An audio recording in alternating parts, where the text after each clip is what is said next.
ఒక 50 లక్షలు పెట్టున్నాను. ఇప్పుడు 6-7 కోట్ల రూపాయలు 15. సో ఆవుతో మనం కష్టపడ్డామో నష్టపోయినామో అంటే ఆవుతో ఎప్పుడు అమ్మతో కానీ ఆవుతో కానీ నష్టపోవడం కష్టపడడం ఉండవు. దాని గురించి వేరే ఆలోచన చేయకూడదు.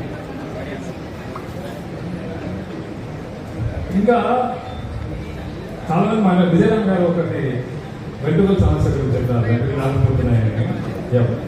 దీని గురించి నేను చాలా ఏళ్ళ స్టడీ చేస్తాను. 5 ఏళ్ళ క్రితం అనుకుంటాను. ఎందుకు నేను స్టడీ చేస్తుంటే ఒక మూల కారణం దీంట్లో ఒకటి ఉంది.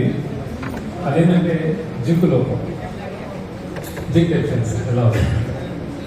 ఈ జింక్ డెఫిషియన్సీ రావడానికి కారణం ఏంటంటే మనం వేసే భాస్వరం ఎరువులు, సింగిల్ సూపర్ ఫాస్ఫేట్ కానీ డిఏపి కానీ భాస్వరం వేస్తుంటారు కదా.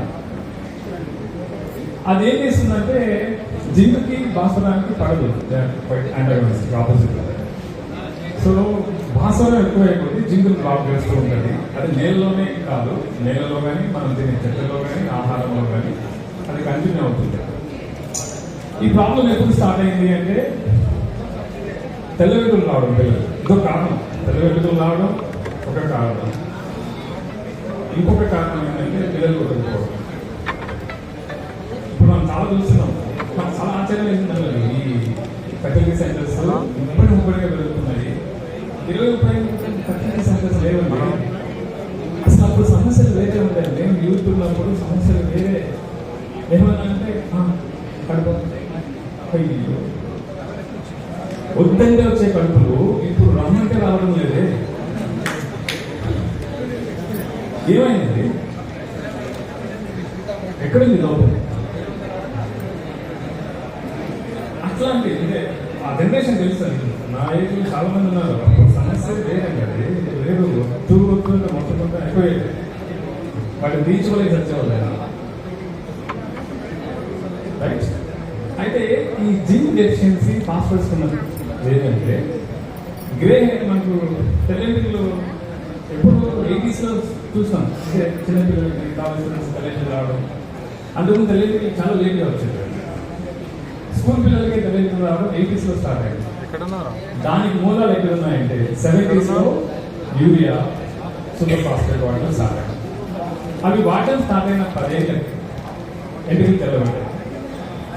మనం దానికి అనుకున్నావా? కరెక్షన్ చేసుకున్నావా? లేదు, కలర్ వేసుకున్నాం. కలర్ వేసుకున్నాం, లేదు గడిచిపోతుంది. 90s వచ్చేటప్పటికి వెంట్రుకలు పల్చిన అవుతుంది.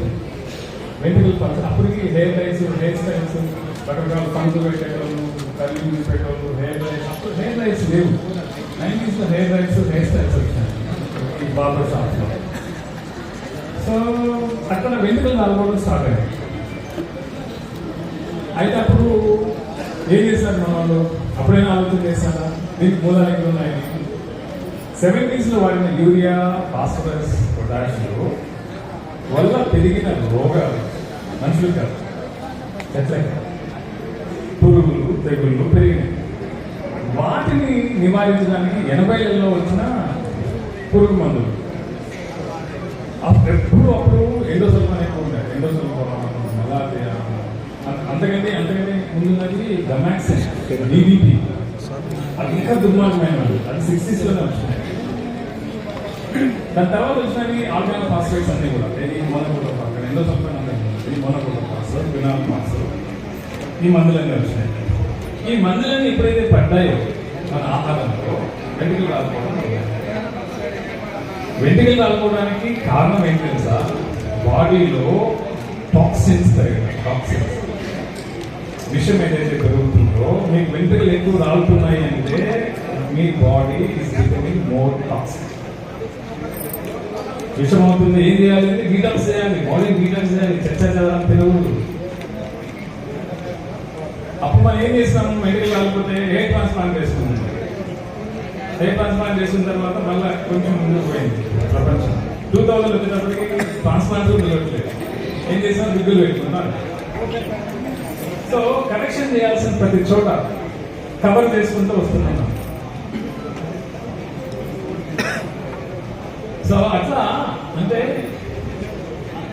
ప్రకృతి ప్రకృతి పరంగా పండించిన